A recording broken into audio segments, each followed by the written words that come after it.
You're listening to the Podcast Detroit Network. Visit www.podcastdetroit.com for more information.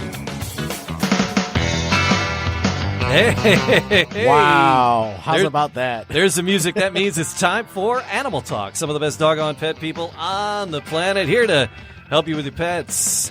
Talk about animal issues, animal stuff. All of it. Animals. Animal Talk. It is America's Pet Show. And sitting across from me, Matt Fox. You know what? I'm in the corner. Yes. The upper side of the We're corner. in the curvy corner. Yeah. Pushing our buttons today. Who's here? Hey. Yeah. Hello. Hey. That's Milena. Hey, Milena. Intern Milena. Thanks, Milena. Pushing our buttons today, and my name's Jamie, just making sure everybody has a good time. Animal Talk, like I said, it's America's Pet Show. Yes. And lots of stuff on tap. Coming up later in the show, something that doesn't suck. No, it doesn't. We got the Bissell Pet Foundation Well, it coming does. in. Well, actually, it does, but it doesn't. But it's, yes. They've done a lot of great things over the past month. They do really have. a mess of work with the mess of animal hair. Yes. And they do a mess of good work for the pets that need homes and things. So we're going to talk to Bree So, Olsen. Yeah, she was actually on the Animal Talk at one point in time over during this pandemic, and Yes. we have invited her back to get some updates. And we're also talking about, because having a pet, it's some of the most joyous things Absolutely. in your life. But the trouble is, sometimes you got to say goodbye to your little buddies. Sometimes you're their whole life. Oh my, yeah, and that's it. And how do you deal with that? What do you do? And it's a lot of pain. It kind of is. Yeah. So, we have somebody who helps with that exact issue. Who is that? It's Leigh Gerk, and she's we're going to bring her in from the back room here. If I click on I'm on like so many different buttons at the same time. There we are. Leigh, welcome to Animal Talk.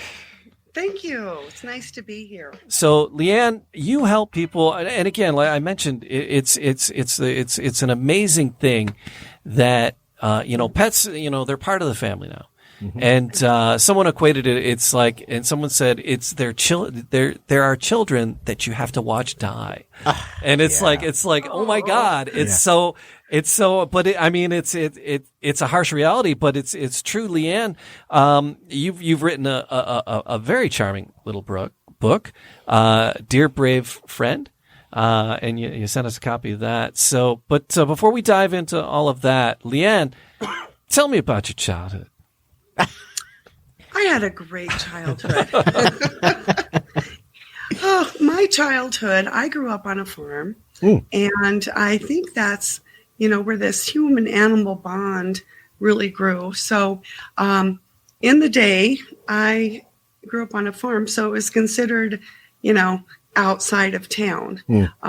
So it was kind of hard for my friends to always drive out because it was a distance. So even though I had friends over, my very best friends were my animals. Because I had to, I make do when friends can't come out, and they were better than any friends anyway. So you had a whole bunch of different pets at that point in time. Gosh. I had horses, I had bunnies, I had dogs. I had 32 cats because my parents, it was so cool. They had an old boxcar on our farm, and they had an old couch in there. And you could always find me in there with my cats, either reading to them, or if something happened to their mom, I'd, use an eyedropper. So I always had fun with my animals. My dogs would play hide and seek with me. So my childhood was all around the animals. Yeah. And you founded, with that love and that passion for animals, you took that later and you founded Morning to Light, Yes. pet loss and grief counseling. So how did that come together for you? Well, I'm a licensed professional counselor, and I've had many pets that we all love, but I do believe sometimes one or two come along that are just kind of a heart dog or heart cat. And that was, I had a dog named Teddy, and I had to, it was his time to go. So I had an at-home euthanasia come to my home. And after Teddy passed, I just thought, this is just devastating. There's got to be help for people. And, I didn't find there's forums online, but I wanted something in person. So I actually called Home to Heaven, that's who came to help me, and asked if I could bring free pet loss support groups to them. And they were really excited. And from there, I branched off and started Morning to Light Pet Loss. And so I do individual counseling. I have 3 free pet loss support groups in Northern Colorado that I want to keep expanding. And so I help families and children and just everybody. Oh, and that brought you to this book, Dear Brave Friend. And this looks like it's really geared for a much younger reader.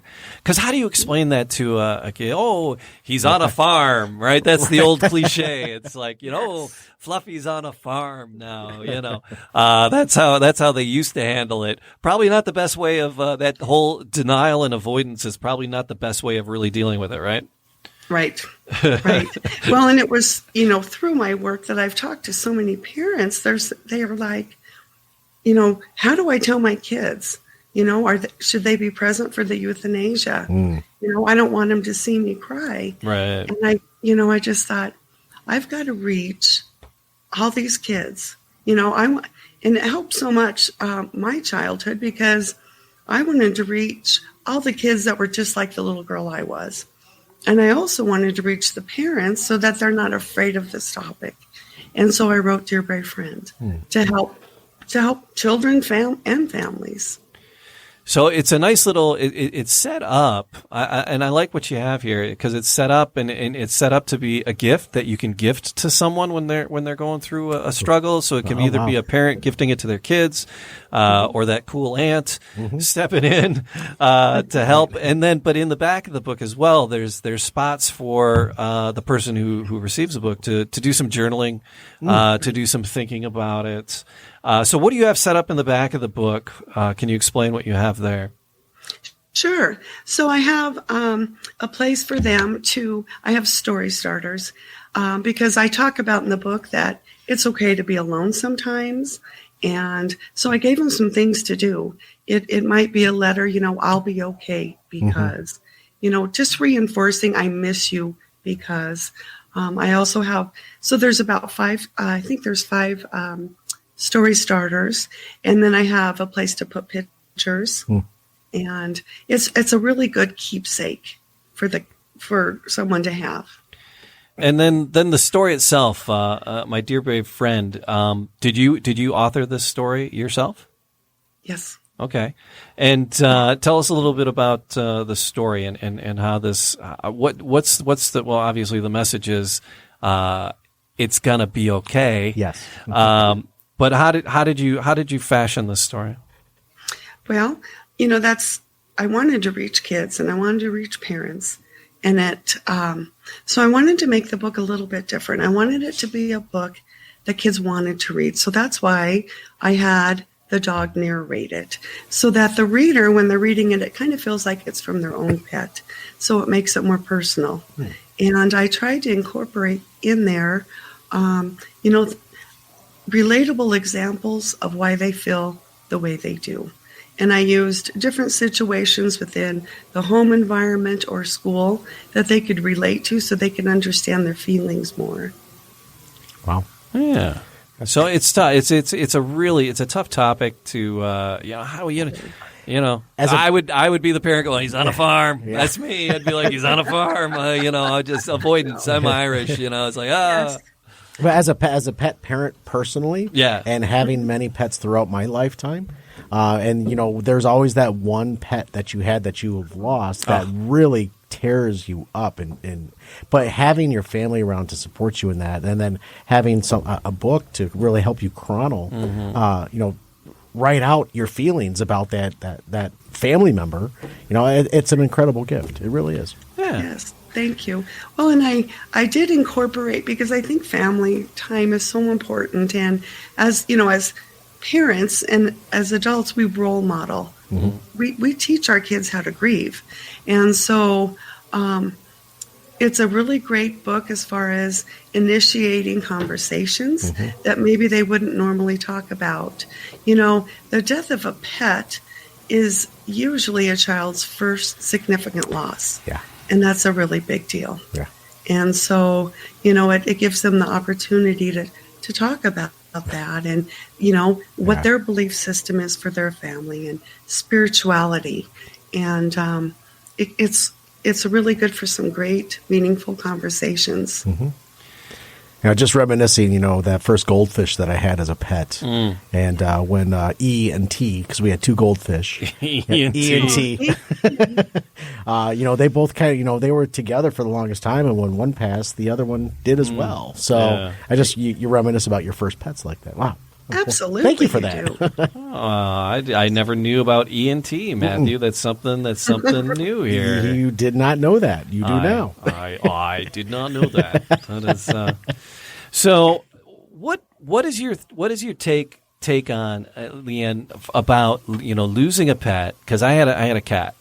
Kirby, which just was the bomb. And he was my dude, man. 18 years, right? We hung out. I mean, that's a long time. It's a long it's time. A nice for long. A cat. Yeah. I spent more time with that cat than I did any of the women I married. He's not wrong. And, no, I get it. You're right. I believe you. It was only two. But this is a type of an animal that you could take anywhere. You're taking it to a radio studio, in your car, on a car ride, everywhere. He came all over. He came to school with me. It's just all over the place. He went to. I would do journalism summer teacher workshops up at Michigan State. Right, and he'd come live in the dorm with me. I got in trouble once. I had to drive him home. I'm about hour and a half away. I had to drive him home because I got busted with the cat in my dorm room. So, but anyway, so when he crossed the Rainbow Bridge, and we had to say goodbye.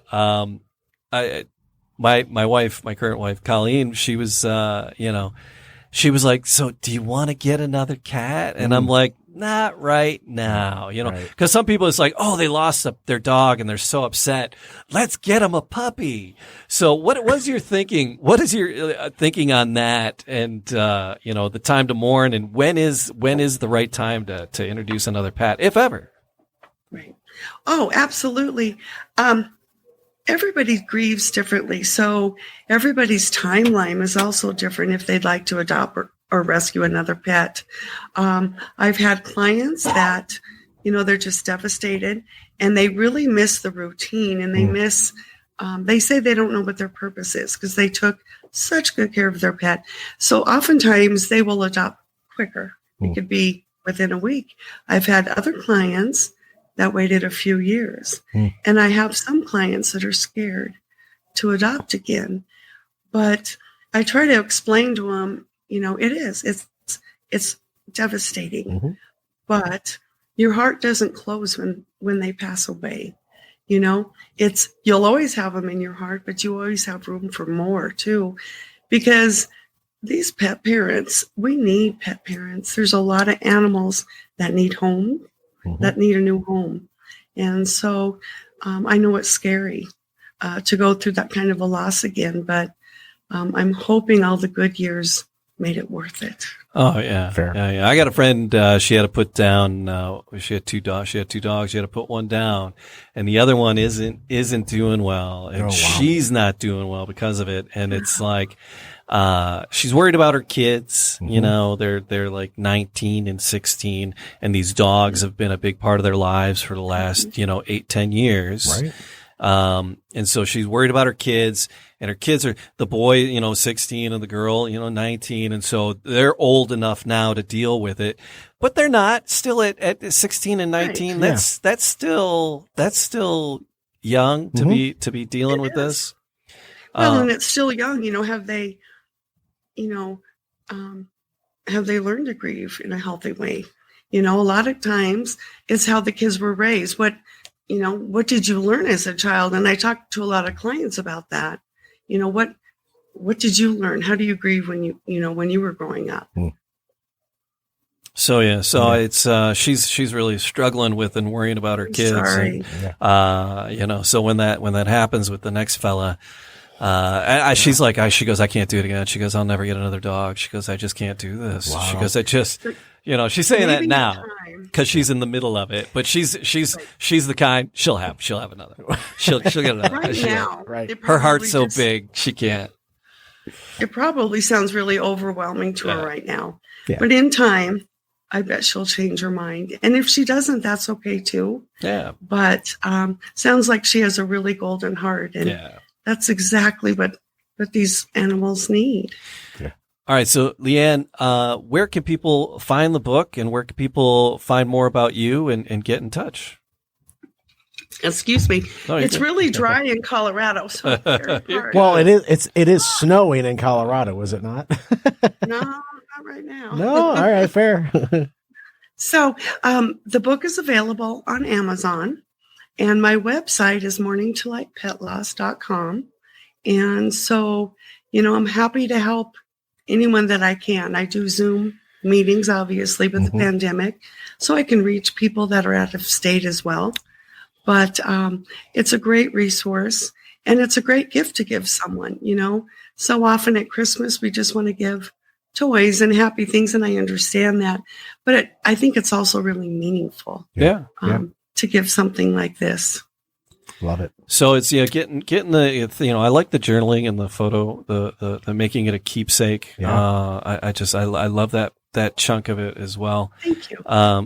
Leanne, thank you so much for sharing some time with us and sharing your book with us. We appreciate it.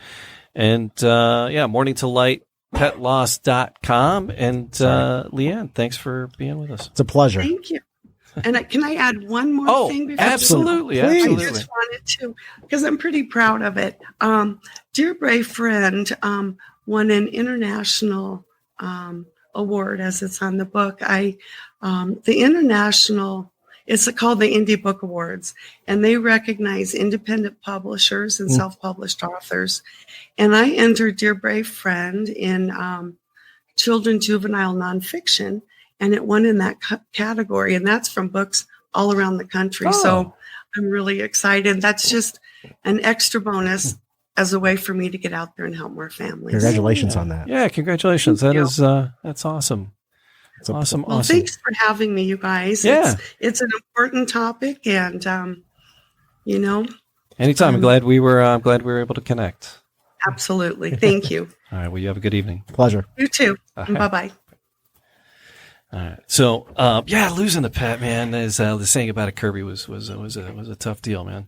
Saying goodbye to Fudge for me, a black lab, had her in my teenage years. Yeah. And, I had her in my early 20s, and she ended up passing, in the back of my car because her stomach had turned over. Oh. So that movie, Marley and Me, I can't watch that movie because that was spoilers, that's what happened to that dog in that movie. And it was just devastating. Yeah. It really was. And then my oldest daughter got me a Christmas ornament that same year, and it was a black lab angel.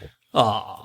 Right. So, being the holidays and coming up here pretty quickly, I still reminisce about that. And I still remember keeping your animals, keeping your animals' thoughts in your mind, always talking about it. That helps you. It helps me to still deal, with that loss. Keep their memories alive. Yeah. Yeah. Sucks though. It does. Just, I'm not gonna lie. It does suck. But you know what else sucks? What's that, Jamie? Vacuum cleaners. I'm 12. I can't. I just, give me the lowest common denominator of a silly story. It's all just give me a stupid dad joke. I'll make it. I'll do it. We're at that age right now. We are. But it's bad jokes. That's my repertoire. You're good at it too, bud. That's all I got. So, and plus it was kind of heavy. We got to try to lighten things up a little bit. If you could. Because this is it's good news. And so, a friend of the show, and we're bringing her back again. Bree Olsen, from Bissell is joining us. And Bree, to give you a little background of what we were chatting about, before you got here, there's a book, we had the author on, Leanne Gerk, and is a dear brave friend, and she's a grief and loss counselor, and we were talking about losing a pet and dealing with it, and that really sucks. And I said, you know what else sucks? Vacuum cleaners. So that was our segue. Yeah, I know. It's a dad jokes. It's all I got, man. It's that's what we got. It's an absolute pleasure to see you again, Bree, albeit virtually, on the Zoom or StreamYard as we're using this time. But, cannot thank you enough for the time that you've afforded us this evening, I should say, to kind of give us an update as to what's been going on. Bissell is constantly doing great stuff. Doing stuff. And we would love a few updates. I've seen I don't know if I'm just more cognizant of it. Yeah. But I think I'm seeing more commercials with the owner on it of late than ever. Mm-hmm. Am I seeing more, Bree, and what's going on? Yeah, I see them too. And at first I thought, am I just getting targeted? Because, obviously Bissell's in my vocabulary and I'm always typing it, searching it, living, breathing. But yeah, it's definitely picked up since the pandemic because everyone wants to clean right now. So the company is, doing well, which is fortunate because that means Bissell Pet Foundation then reaps the benefits of that. So we have been super busy, like you guys mentioned. Holiday time is always that time of giving. This year is no different, except for the fact that some people are in different financial situations, which makes it tough. But our work really doesn't stop. Mm-hmm. Yeah, everyone's in a different realm. I want to coin the phrase COVIDian timeline. Can I do that? You can. Can I say COVIDian timeline? Fantastic. I love that. But yeah, everyone's in a different position right now, albeit financially or emotionally or spiritually or what have you. But your animals are there for you at all times. Yeah. And, what a great way. You guys had an event, Empty the Shelters event back in November. Oh. Right? So I'm correct in that. So how did that go for you guys and how successful was it? Yeah, back in October, that was our most recent one for sure. Okay. We've had several this year, more than ever before because of COVID. Because I think last time we talked, we were mentioning how COVID kind of put people in a weird position in terms of shelter staff and volunteers being down because their facilities may still be shut down to this day. Yeah. So we really stepped in and tried to make sure adoptions were still continuing in that space, whether it be by appointment only or, creating some sort of system where things are socially distanced or pets are totally viewable online and you schedule a meet and greet. So Empty the Shelters is actually happening again this December. Yay. I know. I'm so excited. It's our holiday hope event. Mm-hmm. And is that Paprika, if I remember? Your puppy? Oh my gosh, that's so funny you say that. His name is Basil. So Basil, that's what it was. Paprika. That's so close. I was very close. Because I remember you showing it. And they actually call him oregano as a joke. Because they're making fun of me, I guess. No, it's a pleasure to see Basil again. Yeah, he's my ride or die. I live alone. I have Basil. He's my guy. Mm-hmm. And it's just so important to remind friends and family who are considering to bring a pet into their home to choose adoption. It's super important because there might not be a tomorrow for them.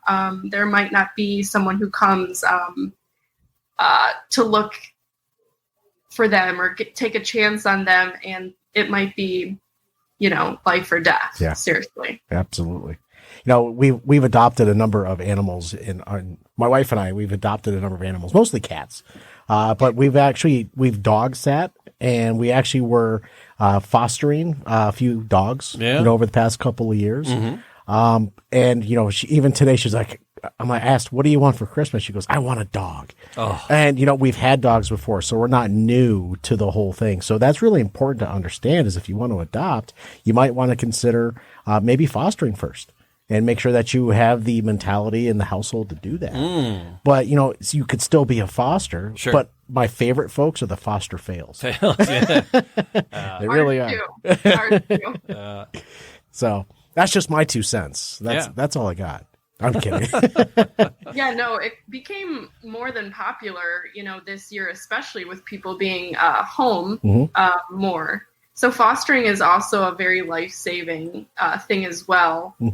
So many pets, each day they're in the shelter, in the 4 walls of their kennel, they're declining in one way or another, whether they're continuously stressed or depressed or whatever. They, they're just like you and I. They feel when they're not getting the love and attention that they deserve.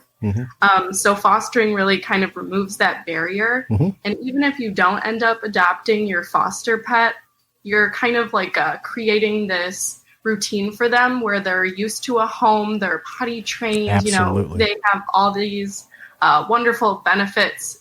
So when they do meet their forever family, it's, a perfect fit. Love it. Well, and it's good test rounds because it's like, okay, I have a cat and I'm going to foster this dog. It's like, whoop.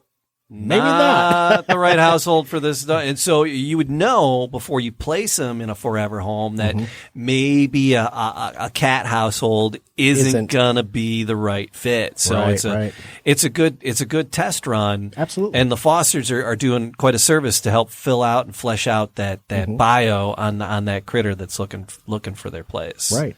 So yeah, that's a good point, because I was going to ask you how it was with the cats and bringing the dog home. Did they acclimate well? Did it take some time? You ever seen the show The Odd Couple? I've heard of it. Yeah. It was a remake with one of the Friends actors. But, at first, the cat was not happy about having a dog around the house. But at one point, they would be in the same room and they're all chilling. So we were being a bunch of Fonzies hanging out, being cool. We're all cool. But you could just tell the cat was on pins and needles, ready to pounce at any time. So, but the cat will acclimate because, she has to, because that's what my wife wants, and damn it, she's gonna get it. So, no, but it's a great question. The cat did take to the dog eventually. It just took time, and that's one of the things is patience. When you adopt a pet, you have to have patience with that animal, because it's not going to be all rainbows and sunshine all the time. There's going to be a transition period for that animal when you adopt and or foster. So. Right. And during our Empty the Shelters events, like when we were hosting them in person, obviously times have changed, but we would recommend that not only people get pre-approved, which means you're checking off all the boxes. Yes, if I live in an apartment that my landlord, accepts pets, or yes, like everyone is on board in my family and in my home. And the other one that's relative to what you guys were talking about was, getting the pets that are currently in your home, if any, to go with you to the event and see if they get along. So it's just like reducing the chances of any pets getting returned, because we want these pets to go in homes and stay in homes. Sure. Which is also a super important thing to note with our Holiday Hope event, that pets are, although a joyous gift in a sense, they are, a lifelong commitment. They're not just a gift for the holidays. No, and that's... Jamie, please. That's a mistake that a lot of people make. It's like, they get the baby chicks at Easter, or the bunny, or the baby chicks or the bunnies at Easter, and it's a pet isn't a gag gift. No. It's a forever family member. And it'll make great pictures on Christmas morning, but you get a 9, 10, 12, 15 year commitment there. Yeah. 20 year if it's a cat, right. 110 if it's a parrot or a turtle. Yeah. Be ready to be locked in. Know what you're getting into. It's called a legacy pet, I think is what that's called. Yeah. So you definitely, and the holidays are the worst time to bring a pet into a household. The holidays proper. So a week or two ahead of time when the event is a good time, because the holiday itself, that day, you got strangers, you got different things, the furniture is moved. You have other strangers coming in and out of the house, and the schedules are different. And then 4 days later, people are back to school or back to work. Yep. And then schedules change again. And it's like, it's really disruptive for it's stressful. It's stressful on them. Absolutely. Exactly. That's what our founder recommends all the time is don't have parties when you bring your pet home. Give them at least 2 months to kind of acclimate to just your new home, the new sense in your personality, because pets coming from a shelter, they're used to routine. They get fed pretty much the same time every day. They get let out once, maybe twice, same time every day usually. They need that routine, and that's what they rely on to kind of benefit in the home. So throwing a party into the mix, which I guess this year is kind of different because people aren't gathering as much. Yeah. You're not wrong. So in December, you guys are having an Empty the Shelter event, correct? Yes, it's December 9th through the 13th. So it starts next week, and we have 170 participants in 35 different states. Of course, a handful of those, majority of those, in our home state of Michigan. Fair. Excellent. And if folks wanted to go and see and learn about the event, where would they go to look? Where would they go to find it? Yeah, you can head to BissellPetFoundation.org/ETS for Empty the Shelters. Oh, fun. And I think I should note this because a lot of people misspell Bissell. It's SS-L. So when you're typing that in. Right. This is the vacuum. This is Bissell. This is the vacuum cleaner company, right? That's what it's built on. Doing work that doesn't suck. Exactly. My point. I'm working. I'm pitching a new catchphrase. I'll get there. But corporate America, the way that corporate America gives back is just one of those. Is the Bissell Pet Foundation. That's how it gives back, and that's how it really shows where their true colors lie and how much they care. And I cannot appreciate that enough. Mm-hmm. Are there previews on the pets that are gonna be available that people can kind of do a little window shopping first? Most sites, yes. So when you go to BissellPetFoundation.org/ETS, it'll populate a map that you can kind of play around with based on your zip code or state or whatever, however you want to refine your search. And the organizations in your location will have links to their website, which then would have adoptable pets. We try and encourage them to do so, whether it's on their Facebook or their website. So, a lot of it can be done online. Great. Excellent. What does, forward thinking, what does 2021 look like for the foundation? We really don't know what's going to happen, but what is the Bissell Pet Foundation planning for next year?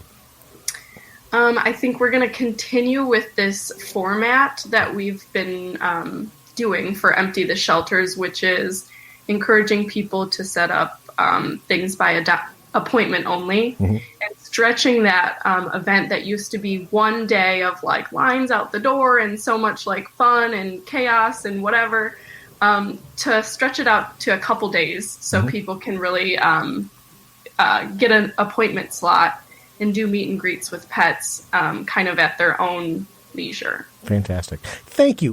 Bree, you're always so gracious to join us, and cannot thank you enough for being here on Animal Talk. Thank you. We would love to have you back and get an update, I'd say, first quarter of next year. And got to say goodbye to Basil. Can't say Basil. Bye, Basil. So definitely, when the world is closer to normal, we would love to either, if you come down to the Metro Detroit area, or we can come near the Grand Rapids area and kind of do this on site with the pets at one of the events. I think it would just be a riot. Oh, it'd be a blast. Do stupid human tricks, and because we don't make the pets do tricks, we make the humans do the tricks. So we'll do some stupid human tricks and just have some fun, and looking forward to when we can get together and do that. Absolutely. Oh, yeah. I would love that. Our last Holiday Hope event, our team was physically in Detroit at Detroit Animal Care and Control. Yeah. Excellent. So kind of in your neck of the woods. So yeah, we did an event with them. We have studios downtown Detroit and the Detroit Shipping Company. Yep. And we did an event with them downtown and in that. So they're a good outfit. Yes. Yeah.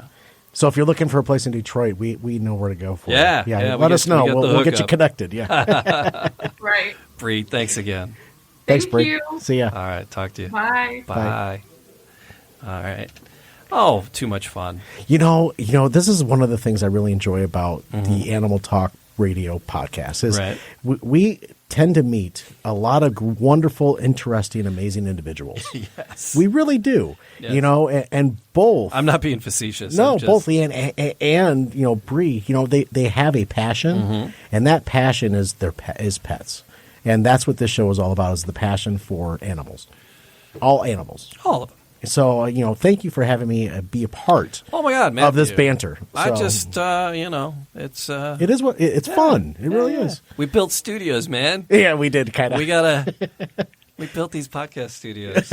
And, you know, because we have a passion as well, which is to help folks podcast their voice. That's it. Just saying. And, but Animal Talk has been a thing since the mid-'90s. Yeah. Brian and I have been doing it, and then, you know, you've joined the party, and Samantha, and now Milena is helping out with shows, and I enjoy the heck out of it. I appreciate all we do here, the Man Cave, Detroit City of Champions, and all the podcasts that we put together, and then all the other shows that operate out of here. Yeah.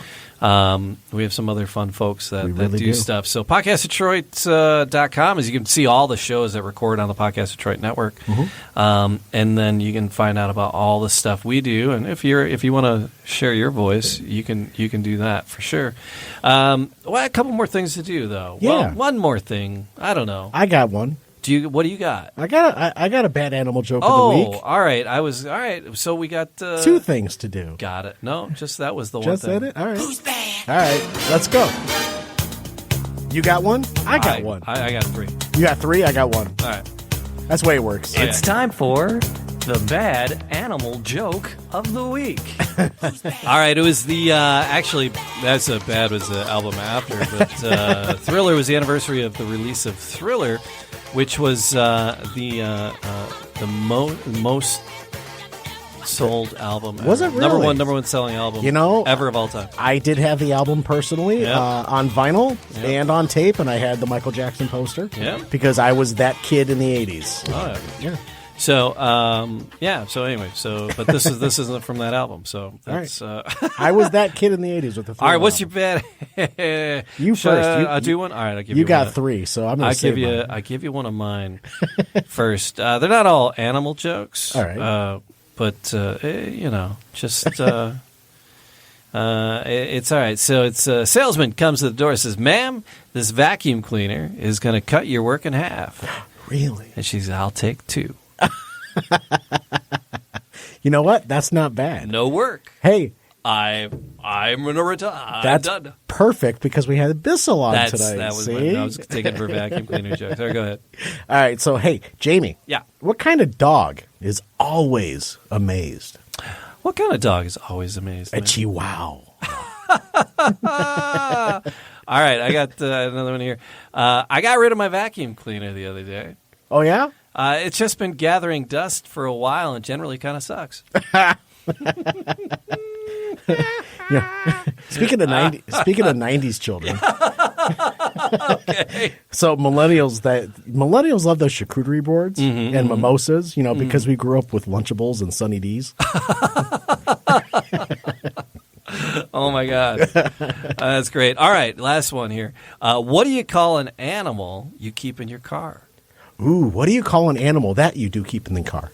A car pet. Oh, for goodness sakes! I should have kept going down that Bissell road. I know that is like the perfect vacuum cleaner animal joke. I was looking for a vacuum cleaner animal joke. I could. That was the closest I got. A car pet. A car pet. That's actually that's intriguing. I like that. I won't say it's good, but it's there.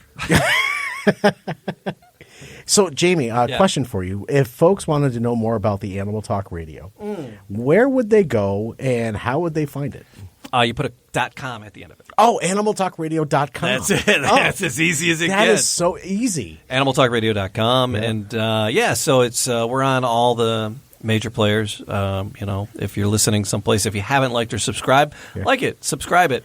We talked to some interesting people. You mentioned Marley and Me. Yes. We had the author, John Grogan. I cannot watch that movie anymore. Yeah, I know. But my point is I'm name-dropping famous people. Oh, fair. No, and I bring up that movie because it just tears at my heartstrings because of my pet. Yeah. And that's what got me. That's actually what got me through the loss of Fudge. Yeah. Way back in 2000. Right. That was 20 years ago, and I still talk about that dog to this day. So. Absolutely. But yeah, so thanks to Leigh Gerk and her book. Dear Brave Friend. Dear Brave Friend. So it's morningtolightpetloss.com is her website. Mm-hmm. And then, of course, Bissell, Bree, and the folks at Bissell that do amazing work. They really do. The owner, founder there is just such an animal advocate, and we appreciate all that they do. And she does for pets and putting up with our shenanigans. And I thought Big Brother was watching over my shoulder because I started seeing, as I was scrolling, more Bissell, in my scroll, which is, you know what? It is what it is. And on the television. On the television, on my Facebook page, it's there. It is. So, all right. So, Animal Talk Radio, animaltalkradio.com. There's like T-shirts. Wearingfunny.com. Yes, wearingfunny.com is where the merch lives. Yes. There's just funny stuff, too. There's fun animal stuff. There's funny, fun stuff. I think you just uploaded some new stuff in there as well. I did.